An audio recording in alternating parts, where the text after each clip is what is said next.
Welcome to StoryRealm Audio. Tonight's audiobook is The Beast at the Door, a dark forensic mystery about buried secrets, unexplained deaths, and a past that refuses to stay silent. Relax, listen, and step into the story. Chapter 1: The Building That Forgot Her. The morning Richmond sky hung low and colorless, the kind of December gray that made every brick, every window, every stretch of old pavement look bruised. Kay Scarpetta eased her rental SUV along the curb and felt her foot soften on the brake until the vehicle nearly stopped. Ahead, yellow machines tore into the block. Bulldozers groaned. Excavators bit into concrete. Their metal arms rose and fell with the terrible patience of animals feeding on a carcass. Dust lifted in pale clouds, drifting across what had once been the front of a building she knew better than many homes she had lived in. Her old building. The place where the dead had arrived at all hours, where evidence had spoken in whispers of blood and bone, where she had spent years believing work could still be noble if one did it well enough. Now half its face was gone. No one had warned her. The thought came with the force of a slap. Someone should have called. Someone should have said, before you come back, before you turn that corner, before you let memory open its doors, you should know the place is being erased. She stared at a bulldozer as it lurched forward. Blade lifted, engine coughing dark smoke. It looked ready to charge through the last standing wall. I should have listened, she murmured. Beside her, Pete Marino sat in black cargo pants, black boots, black jacket, and an LAPD cap pulled low over his shaved head. He looked like a man dressed for a different city, a different life, a different war. He said nothing at first. Scarpetta drove slower, as if moving carefully around a body.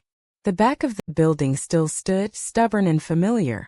She could almost hear the old bay door protesting as it rolled upward, the ambulance engines idling, the stretcher wheels rattling, the quiet efficiency of people who handled death because someone had to. All of it returned, and none of it belonged to her anymore. Somebody should have told me, she said again. Marino's mouth twisted. Yeah, somebody should have. Starting with the little prince who's sitting in your old office. She didn't answer. The machines kept chewing. On the horizon, Main Street Station rose in dark old stone, its clock tower restored, its hands finally working after years of useless silence. 16 minutes past 8. Time moving whether she approved or not. Richmond had gone on without her. For a moment, this immersive story of return and wreckage felt too sharp for any relaxing narration. Too intimate for an audiobook audience. Yet there it was, the past collapsing in daylight. And Kay Scarpetta had come back just in time to watch. Chapter 2. The Call from Virginia. The invitation had come the afternoon before, while sunlight poured through the wide windows of her South Florida kitchen. Scarpetta had been preparing a marinade with bourbon, honey, and olive oil, trying to behave like a woman with ordinary concerns. Dinner. Travel plans. A life arranged in polished counters in stainless steel. Then Dr. Joel Marcus called. He was the current chief medical examiner of Virginia, the man who had inherited the office she once built, fought for, defended, and finally lost. I have a case, he had told her.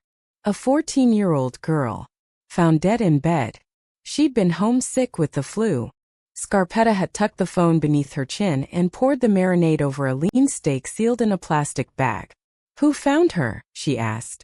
Her mother. Cause of death. That's the problem. There isn't one. Nothing obvious. Nothing suspicious exactly. But her findings don't explain why she's dead. She should have asked why he wanted her. She should have asked who had suggested her name. She should have trusted the cold little warning that passed through her the moment she heard his voice. Instead, she opened the refrigerator, put the steak inside, then opened and closed a drawer as if potatoes might help her think. I'm in the middle of another review, she said. A hanging in Mississippi. Family won't accept suicide. Marcus asked about it with professional blandness. She told him the facts. A man in a tree. A rope. Handcuffs behind his back so he could not save himself from his own intention. A broken neck. A face distorted by the noose until grief mistook mechanics for agony. She could hear herself speaking clinically while irritation moved beneath her skin. She had been planning to go to Aspen. Benton was there. They had needed that time, more than either of them had admitted. But Benton had a case. She had a case. Now Marcus was asking her to come back to Virginia, and the part of her that should have refused sat silent. It may not be a good idea, she told him, for me to become involved in a case from your office. A pause followed. That was a long time ago, Kay, Marcus said. Kay. Not Dr. Scarpetta. Not even professional courtesy. She told herself not to be petty. Told herself not to resent him. Told herself not to remember how she had been pushed out and publicly diminished by politics dressed as reform. He assured her that things had changed. New governor. New priorities. Budget crisis. Terror targets. Power plants. Military bases. Federal agencies. A state too busy to care about old grudges. By the end of the call, she had agreed. Now, less than 24 hours later, she was circling the ruins of the place where that old life had happened. She had ignored her instincts. Again. Chapter 3 Marino's warning. They circled the block once, then again. Marino watched the demolition through his window with the sour expression of a man who believed omens existed for other people to ignore. This is bad, he said. You know that, right? I'm not superstitious. Good. Then I'll be superstitious for both of us. Scarpetta drove past the back lot. A large yellow tractor sat near the old bay door, almost where she once parked as chief. A man in olive work pants and a dark jacket stood close to the huge rear tire, bent over the engine. Something about his position disturbed her. Too close. Too casual. Too easy to imagine the machine lurching. She kept driving, but the image stayed with her. You should leave the cap in the car, she said. Marino turned his head. What? You heard me. He took off the LAPD cap and inspected it as if it had betrayed him. His scalp shone faintly with sweat. Years ago his hair had thinned. Now he had erased the evidence by shaving his head entirely. You never asked why I started doing this, he said. I'm asking now. It's fashion. That's convenient.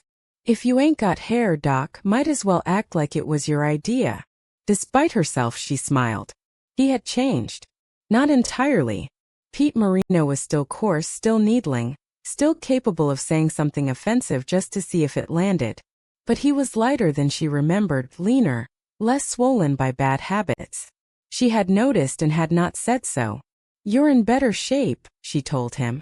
I should have mentioned it before. That pleased him more than he wanted to show. South Beach diet, he said. Florida changed me. Let's hope not too much. He grinned, then pointed at the battered smokestacks still clinging to the roof of the old building. Remember that? When Old Smoky was going, you knew somebody was getting cremated. I hated breathing down here on those days. She remembered. She remembered too much. The vats downstairs. Anatomical donors pale and rubbery. Bodies lifted by chains. The endless inventory of violence. Women strangled, children beaten, men shot, addicts discarded, suicides broken open by pavement or trains. Her office had received every form of human ruin. The machines tore at the walls as if trying to finish what the dead had started. Maybe it's time, Marino said, suddenly harsh. Place was never pretty. No, she said. It wasn't. But pretty had never been the point. The point had been purpose. And purpose, she knew, was much harder to rebuild than stone. Chapter 4. A second home in Hollywood. Far south of Richmond, in a different kind of winter, Edgar Allan Poe sat naked in a lawn chair in the middle of a hot, airless apartment and admired his bare toes. Hollywood. The word pleased him. If he told people he had a place in Hollywood, they would imagine hills and mansions, walls hiding the wealthy, convertibles gliding beneath palm trees, the famous pretending not to be seen. They would not picture Garfield Court in Broward County, Florida. They would not picture a pale yellow stucco building with no court, no garden, no grace, only a parking lot, 3 starving palms, and a sign that promised more than the property could ever deliver. But it was his second home. He held a pencil clamped between his teeth and spoke around it, his words thickened by wood and saliva. See, Mother? We made it. We really made it. The apartment smelled of heat, sweat, old cooking oil, cigars, and neglect. Venetian blinds kept the sun out. A single lamp fought the gloom from the floor. On the blue carpet lay bags, clothes, books, paper, pencils, cigar boxes, videotapes, and envelopes labeled in his neat, careful hand. He had driven 16 hours from Richmond in an old white Buick stuffed with valuables: television, VCR, laptop, clothes, toiletries, linens, lamp, wig, books, paint for his red, white, and blue t-ball bat, and other things of special importance. He had not dared stop at a motel. Someone might have smashed a window. Someone might have stolen what mattered. He had become lost in a poor part of town before finding Garfield Street, where low houses with jalousie windows and small lawns seemed to have survived hurricanes, taxes, and the arrival of people he believed did not belong. Then Garfield Court had appeared before him like an answer. Benjamin P. Shoup, the landlord, had been delighted to take cash and ask nothing. No identification. No questions. No trouble. Prime season, Shoup had said, flashing dentures and a diamond ring. Everybody wants to be here. Pogue had paid. Now he sat in his rented room with no air conditioning, studying a funeral director's magazine. It opened to urns and keepsakes. His favorite was a pewter box shaped like a stack of books, topped with a quill. He imagined the books were volumes by Edgar Allan Poe. His namesake. His fate. I should order it, he told the cookie tin beneath the chair. Shouldn't I, Mother? The tin did not answer. It did not need to. He heard her anyway. Chapter 5: The Friends in the Boxes. Pogue dropped the funeral magazine and crossed the room to retrieve his t-ball bat from the corner. Its painted stars and stripes gleamed where he had touched them up again and again. 111 times by his count. He polished it with a white handkerchief, tender as a priest handling a relic. Work to do, he whispered. The work in Hollywood had not gone as planned. He thought of the salmon-colored house on the water, the mansion he had found exactly as intended. He had gone inside. Everything had been arranged in his mind, but then the wrong thing happened. The little fish had escaped. His fingers swam through the air. The little one got away, he murmured. But the big fish is still there. His mother's voice answered from the dark interior of memory, slurred and cruel. Failure. Thin soup. No sap in you. He flinched and struck his own forehead with 2 fingers the way she used to do. Faulty thinking, he told himself. That's all. On one wall, a drawing had begun to spread across the dingy paint. A large staring eye, lashes thickened carefully with the damp pencil from his mouth. He stepped back to admire it. In his other hand, the bat twitched. He wanted to smash the eye. He did not. Control mattered. He tucked the pencil behind his ear and lifted one small hand before his face. He examined the joints, scars, nail ridges, creases. Then he flexed his fingers in the air, imagining cold flesh beneath them. Imagining sluggish blood massage toward the surface. Imagining gray skin restored to a pleasant blush. Beauty after death required skill. Perhaps we should visit Mrs. Arnett, he said. The thought soothed him. He knelt by a cardboard box filled with cigar boxes, tapes, and envelopes of photographs. Each was labeled. Each held a history. Near the bottom he found Mrs. Arnett. He opened the cigar box and released a faint puff of white dust. From the envelope he selected his favorite Polaroid. Mrs. Arnett's hair had been tinted blue, a soft halo around her pink dead face. Her mouth looked naturally closed, though he remembered stitching it. Her eyelids rested smoothly over caps he had placed with professional care. Expert care. Mother, Mrs. Arnett is here to see you. He dipped his finger into the ashes and blew gently. Dust lifted and dissolved in the stale apartment air. She's lost weight, he said, teasing the tin beneath the chair. Don't be jealous. In this dark pocket of storytelling, where madness wore the costume of tenderness, Pogue smiled. Soon he promised himself there would be something worth celebrating. Chapter 6: The New Chief. Dr. Joel Marcus greeted Scarpetta inside Biotech 2 with a smile that stopped at his lips. Kay, he said. At last. The name struck her like a fingernail dragged across glass. She offered her hand. His was dry, narrow, small-boned. He was slighter than she expected, with a thin face, cold eyes behind wire-rimmed glasses, and a weary strip of gray hair at the back of his head. His shirt collar looked worn. His tie belonged to another decade. Nothing about him suggested authority except his possession of it. "I'm afraid we have a full house," he said. "We should go in." Before Scarpetta could explain that she was not alone, Marino emerged from the men's room, hitching up his black cargo pants with the LAPD cap back on his head. Scarpetta introduced him with deliberate calm. Pete Marino, formerly Richmond police, a highly experienced investigator. Marcus's face tightened. "You didn't mention bringing anyone." "I should have," she said. She was not sorry. Marino grinned broadly. "Don't worry. I'm sensitive." Marcus ignored him. Across the lobby, a security guard stepped from the evidence room. Marino saw him and bellowed, "Yo, Bruce! Still bowling with that sorry team." The guard blinked, then broke into astonishment. "Marino? Holy smoke!" The old building had been demolished. This building was still standing. Yet Scarpetta already felt ghosts crowding the lobby. Marcus's irritation sharpened. He led them through a locked glass door using a card on a lanyard around his neck. The reception area beyond was familiar enough to hurt. Same couch, same chair, same coffee table, same painting. But the plants she had once tended were gone. A place without plants, she thought, had forgotten how to breathe. "I'm afraid your guest can't come beyond this point," Marcus said. "He isn't my guest," Scarpetta replied. "He's with me." The words landed with more force than volume. Marcus looked at her as though she had violated a law he had not yet invented. "Perhaps," he said tightly, "we should speak privately." "Good idea."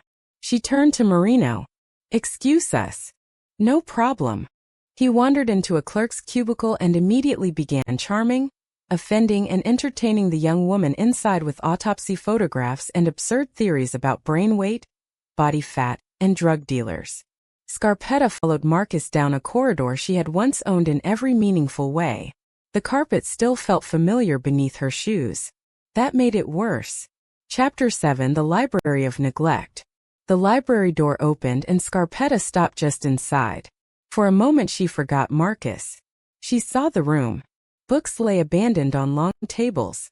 Journals were scattered beneath dirty coffee cups. A donut box sat where forensic texts should have been open with clean hands and clear purpose. Reference volumes slumped crookedly on the shelves. One of her own donated books had been shoved upside down. The room had been designed with care. She had fought for its funding, justified every expense to people who believed the dead required little more than steel tables and drains. Knowledge was expensive. Ignorance cost more. "What happened here?" she asked. Marcus glanced around as if noticing for the first time. "Medical students, no doubt. They don't clean up. In 5 years they forgot?" He gave her a patient, irritating look. Scarpetta folded her arms. "We need ground rules." "Ground rules? You called me. I came. But I won't be used as decoration, and I won't sit in a room drinking coffee while the case happens elsewhere." His expression lost its fake warmth. "I'm sensing hostility," he said. "You're sensing accuracy." She held his gaze. "I should have asked yesterday why you wanted me. Did someone tell you to call?" Marcus looked toward the door. There it was. Politics. Its smell was unmistakable. "The health commissioner wanted an outside opinion," he said at last. "The girl's father called him. He wanted a full court press. Jilly Paulson's father has influence." Marcus did not deny it. "Dr. Fielding performed the autopsy," he added. The name touched an old nerve. Jack Fielding had worked for her for years. Loyal in daily ways, silent when silence had mattered most. "And the body?" she asked. "Still here." Scarpetta stared. "She died 2 weeks ago. The family hasn't claimed her." "Allegedly." Marcus's mouth tightened. She understood then that this was not only a medical question. It was a political weather system, and she had been flown into it without a map. "If you want my help," she said, "your office opens to me.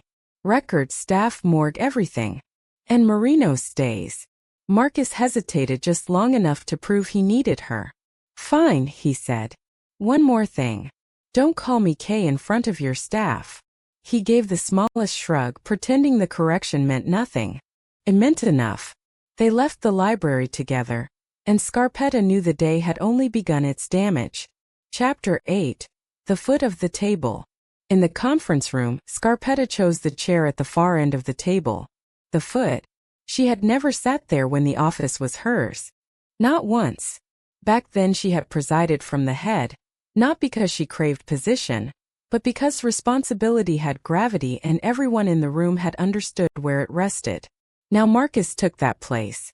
Marino pulled a chair from the wall and set it beside her, neither fully at the table nor away from it. He leaned close and whispered, "Staff hates him." She did not ask how he knew. A moment later he slid a note toward her. "FBI involved." She read it once, then pushed it back. Jilly Paulson's death was not federal, not yet. It was not even officially criminal. Suspicion was not jurisdiction. Marcus noticed the exchange. Marino extracted an unlit cigarette and tapped it on his pad. "This is a non-smoking building," Marcus said. "Good," Marino replied. "Second-hand smoke will kill you." No one smiled openly. Scarpetta scanned the faces around the table. Most were unfamiliar. One was not. Jack Fielding sat midway down, avoiding her eyes. 5 years had changed him brutally. His hair had thinned away. His once handsome face had puffed and reddened. His hands looked raw and scaly. His eyes watered, and he sniffed with the restless misery of a man allergic to his own life. "Dr. Fielding," she said gently. "Allergies." He looked at her, then away. Maybe. She wanted to say more. Wanted to ask what had happened. Wanted to know why he seemed diminished, worn down, almost erased. Marcus began the meeting. He introduced Scarpetta and Marino with carefully disguised contempt, as if uncertain whether Marino was captain, lieutenant, detective, or nuisance. "Depends on what's going on," Marino said. The administrator, a severe woman with cropped gray hair, turned to the day's cases. The list began with the ordinary sorrow of medical examiner work. An elderly woman found dead in bed. An elderly man with renal failure misread aloud as nerve failure. An overdose on a toilet, a prison death, a possible hypothermia case, a diabetic collapse, an infant, a shooting victim. Then came the call sheet that shifted the room. "Theodore Whitby," Dr. Remy said. "White male, 42. Injured while working on a tractor. Fatality occurred at the demolition site on North 14th Street. Scarpetta felt the morning return. Olive pants. Dark jacket. The enormous yellow tire. The man by the engine. Alive when she saw him. Dead less than an hour later. Chapter 9. The Games of Dr. Marcus. Marcus assigned the tractor case to Fielding. "Be thorough," he said. "Workplace deaths are complicated." His eyes slid briefly to Scarpetta. The old office. The dead worker. The timing. Everything felt arranged by a malicious intelligence, though perhaps fate needed no assistance. The staff began to move, but Marcus stopped them. "Before we go, a little mental exercise." Scarpetta knew immediately that the exercise was a performance. He presented a scenario. A pregnant woman assaulted by her boyfriend, fetus lost hours later. What should the medical examiner do? Dr. Remy, already embarrassed by the earlier mistake, flushed again and stumbled through an answer. Marcus let her suffer. Then he turned to Scarpetta. "Dr. Scarpetta," he said, exaggerating the formality. "Your thoughts?" She answered evenly. The fetus would be examined. A case number assigned. The cause would reflect intrauterine death due to assault on the mother. Under Virginia law, violence resulting in fetal death carried legal consequences whether or not the fetus had reached viability. Marcus tried to turn the answer into a debate over intent. "Intent belongs to law enforcement," she said. "Cause and manner belong to us." The room stayed quiet. He tried again. "A hospice patient dying of AIDS requests withdrawal of life support." If the doctor complies, is the death natural? Is it homicide? Is it a medical examiner case? His tone was pleasant. His purpose was not. Scarpetta refused the trap. People enter hospice to control pain and die with dignity. If life support is withdrawn according to informed consent, if a do not resuscitate order is honored, if morphine is used appropriately for comfort, those are not automatically medical examiner matters. So you endorse euthanasia? Marcus asked. No, she said. I endorse accuracy. His face whitened with anger. Marino tapped his cigarette one last time. You ever think of writing questions for a game show? The meeting ended in the stiff silence that follows insult, truth, or both. Scarpetta rose from the foot of the table knowing Marcus had wanted to diminish her and had failed. That did not make the day a victory. It made it more dangerous. Because insecure men with authority rarely forgive public failure. And dead children, dead workers, and hidden agendas were waiting down the hall.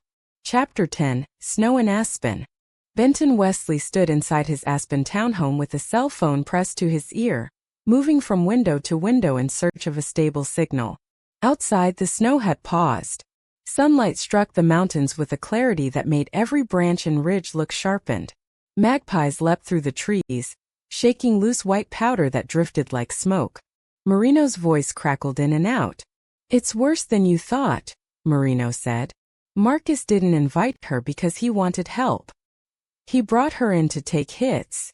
I know, Benton said. You know how. I know enough. Benton watched a man and a boy leave the stone house across the street carrying skis. The boy was about Jilly Paulson's age. 14 perhaps. Old enough to pretend not to need protection. Young enough to be destroyed before life had even opened its hand. Tell her, Benton said, that Marcus is of interest. Of interest how? I'll discuss it with her when she gets here. When she gets where? Benton did not answer directly. She may be tied up there longer than planned. Until then, she needs to be careful. You stay close to her. She won't like that. No, Benton said. She won't. Scarpetta rarely liked being guarded. She preferred facts, plans, competence, and doors she could lock herself. But the situation had begun before she entered it. That was what worried him. On the coffee table behind him lay a legal pad filled with his cramped notes. Beside it rested a Glock .40. The fireplace snapped and breathed heat into the room. Marino fished for information about Benton's own case. Benton gave him nothing. He could not explain Henry Walden. Not over a phone. Not in language Marino would accept. Not when the woman upstairs had become both witness and hazard, victim and possible architect of chaos. Take care of her, Benton said. Tell me something I don't already do. The call ended. Benton returned to the couch and picked up his legal pad. He slipped on reading glasses and studied phrases he had written earlier. Shared paranoia. Post-offense behavior. Critical mass before Christmas. He circled one line and wrote another. The real victim may not be the obvious one. Then he heard movement on the stairs. Not water from a shower as expected. Footsteps. He looked up. Henry Walden stood on the landing in a red flannel robe, one hand on the rail, her long hair loose and tangled, her eyes sleepy, watchful, and already accusing. Who was that? She asked. Good morning, Benton said. The fire cracked behind him. The day's second interrogation had begun. Chapter 11. The Woman on the Landing. Henry Walden was 28, beautiful in a fractured way, and more dangerous because she did not believe beauty was enough.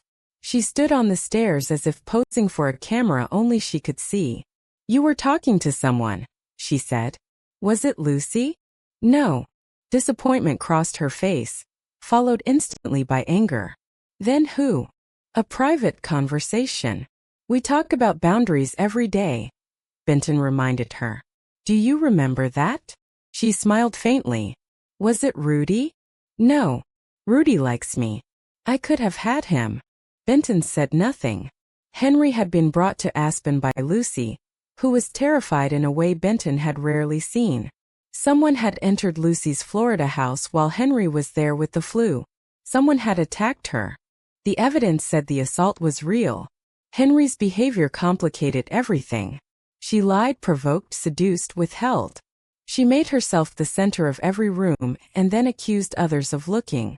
A less careful investigator might decide she had staged the crime herself. Benton did not believe that. Not entirely. That was the problem. Only Lucy and Rudy know you're here, he said. I know about you and Lucy's aunt. He kept his expression neutral. Scarpetta. Even here in this mountain refuge turned consulting room, Henry found a way to touch what hurt. Lucy talks too much about her aunt, Henry said. No one else knows you're here. Henry descended no farther. You should have let me stay with Lucy. Lucy wanted you safe. Lucy wanted me gone. Benton let the words settle. Henry's truths often wore the clothing of accusation. He asked about the Ferrari. Henry's eyes changed. Lucy owned more than one. The black one mattered. So did the California blue one. Henry claimed she drove whenever she wanted, especially to the training camp. Benton wanted to know who had seen her, followed her, watched the car, connected Henry to Lucy. When was the last time you drove it? He asked. Before I got sick. Before the flu? I don't know. Resistance locked her face. He did not press. Information taken too roughly from Henry vanished underground. Outside, clouds gathered beyond the ridge. Snow would return by afternoon. Inside, Benton understood that the attacker might have found Henry through Lucy's cars, Lucy's movements, Lucy's world. And now Scarpetta had been pulled back into Virginia. Different places.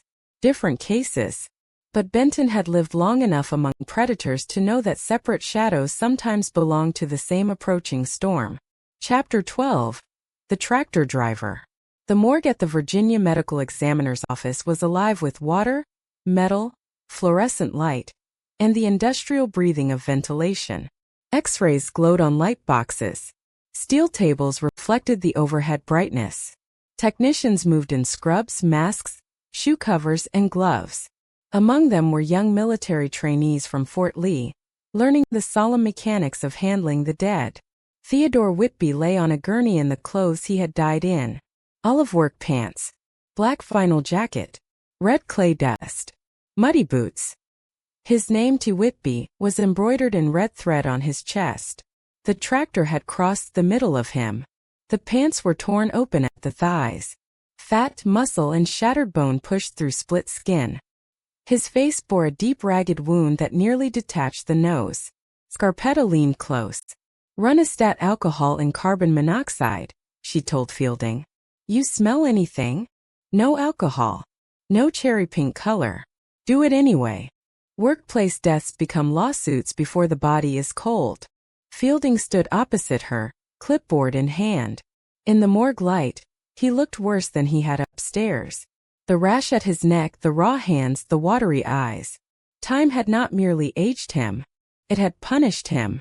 Across the room, a young soldier was helping suture another body. Fielding snapped at him for failing to tie off a carotid artery for the funeral home. The soldier flushed. Scarpetta felt an old managerial reflex rise in her. If this had still been her morgue, she would have taken Fielding aside. No humiliation. No theater. The dead deserved order, and so did the living who served them. But it was no longer her morgue. Fielding muttered about Marcus. How the new chief never came in. How he had not performed an autopsy in months. How he made people wait because power was the only instrument he enjoyed. Scarpetta did not encourage him. Too many ears. Too much risk. Together they removed Whitby's boots and socks. Rigor had barely begun. Warmth lingered in the body. A final insult of nearness. I saw him, she said quietly. Before it happened. Fielding looked up. He was standing in front of the rear tire, working on the engine. Fielding nodded grimly. Probably bypassed the starter. Tractor in gear. Engine catches, tire rolls. And the machine kept going? Until it hit that yellow post near the bay door. Otherwise it might have gone through. Scarpetta looked at the crushed abdomen, the tread marks, the ruined pelvis. A preventable death. That was often the hardest kind to explain. Chapter 13. What the dead will be asked. Fielding touched the torn wound across Whitby's face. Fresh blood, still liquid, slipped along the stubbled skin. Cut? He asked. Maybe not, Scarpetta said. The tire could have dragged the skin. Shearing can mimic a laceration. Look for tissue bridging. Swab for grease, rust, paint. Document everything. Everything, he repeated. Everything. Because someone would ask. A widow. A child. A lawyer. A supervisor hoping liability could be shifted away from the demolition company.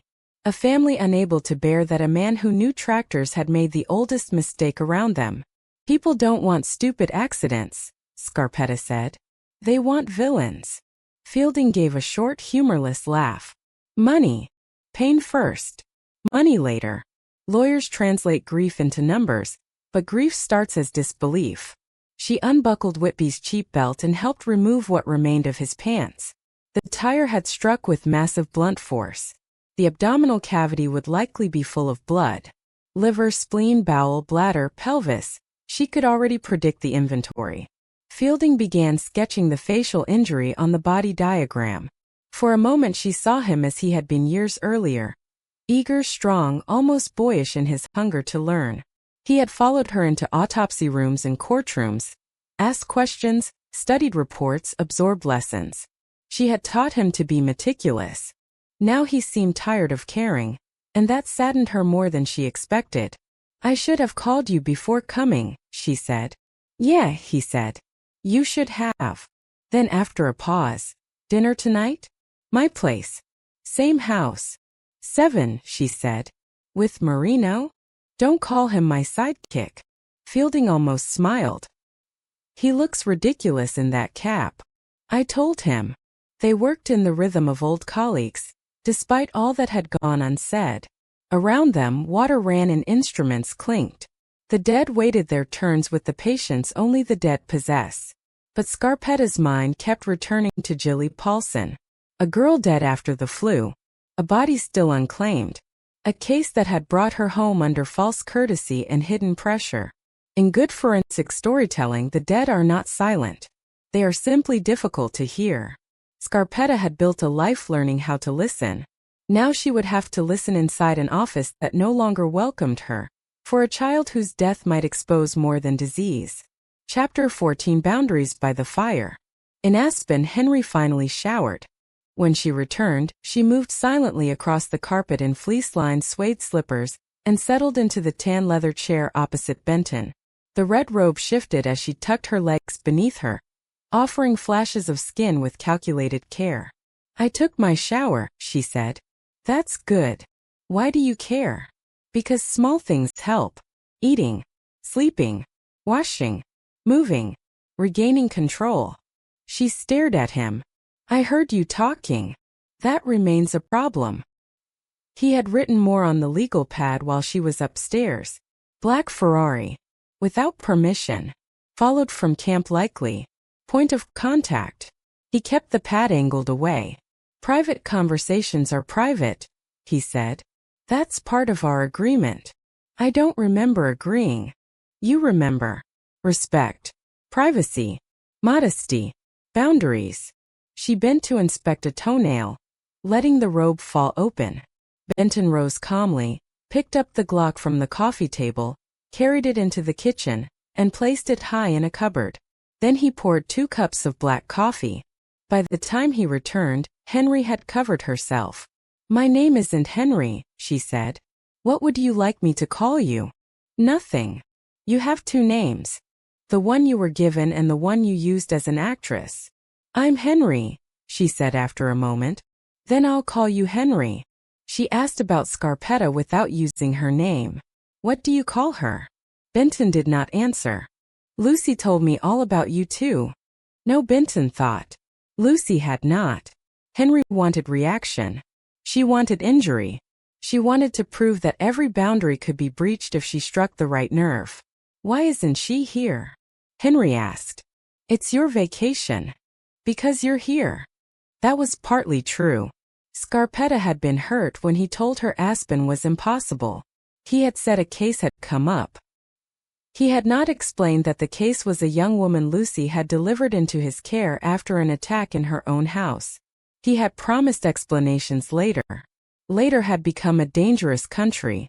"Tell me about last night's dreams," Benton said. Henry's hand stilled. "The beast," he added. "You used that word before." Her expression altered, suddenly younger and colder. Benton waited. With Henry, patience was not kindness. It was method. An immersive story could rush toward revelation. Real trauma did not. It circled, retreated, returned in fragments. Outside, wind pressed snow from the trees. Inside, Henry whispered. It came into the house. Chapter 15: The Beast at the Door. Benton did not move. Henry's eyes remained fixed somewhere beyond him, toward the bright windows and the mountains outside. "Lucy let it in," she said. "No," Benton replied gently. "Lucy did not let it in." Henry's mouth tightened. "The back door was unlocked," he continued. "The alarm was off. We've talked about this." She looked down at her toes. "I had the flu," she said. "I was cold, then hot. I went outside into the sun. I forgot the door. I forgot the alarm. Fever can do that. Lucy blames me." "Has she said that?" "She thinks it." Benton watched her carefully. There were lies meant to deceive, lies meant to wound, and lies that formed around shame like scar tissue. Henry moved among all three. "She never told me she blames you," he said. Henry's fingers curled into the robe. "The beast came in. What did it look like?" "I don't remember." "What do you remember?" Silence. A log shifted in the fire. Somewhere in the walls, heat ticked through pipes. The coffee cooled untouched. Benton knew better than to fill the silence. The mind under stress did not produce evidence on command. It released what it could when it could, sometimes disguised as dream, accusation, seduction, or rage. Henry's attack had happened in Lucy's house. Lucy, brilliant and reckless, had sent her to Benton because she believed he could read the aftermath of violence like a code. Perhaps he could. But the code was changing. In Richmond, Scarpetta had stepped into an office poisoned by old politics and new concealments. A girl named Jilly Paulson lay dead without explanation. A man Scarpetta had seen alive was now on a steel table, crushed by machinery beside the ruins of her past. In Florida, Edgar Allan Poe sat among cigar boxes, photographs, ashes, and plans, dreaming of the fish that had escaped and the larger prize still within reach. In Aspen, Henry spoke of a beast. The threads had not yet touched, but they were moving. For listeners seeking a YouTube audiobook with dark forensic storytelling, immersive atmosphere, and the steady pull of relaxing narration, this was the place where the story drew its breath before descending deeper. Benton leaned forward slightly. "Henry," he said, "when the beast came through the door, did it say your name?" Her face went pale. The answer was already in the room. You've been listening to The Beast at the Door on StoryRealm Audio. If you enjoyed this audiobook, please like, subscribe, and turn on notifications for more immersive storytelling and relaxing narration. Thank you for listening, and see you in the next story.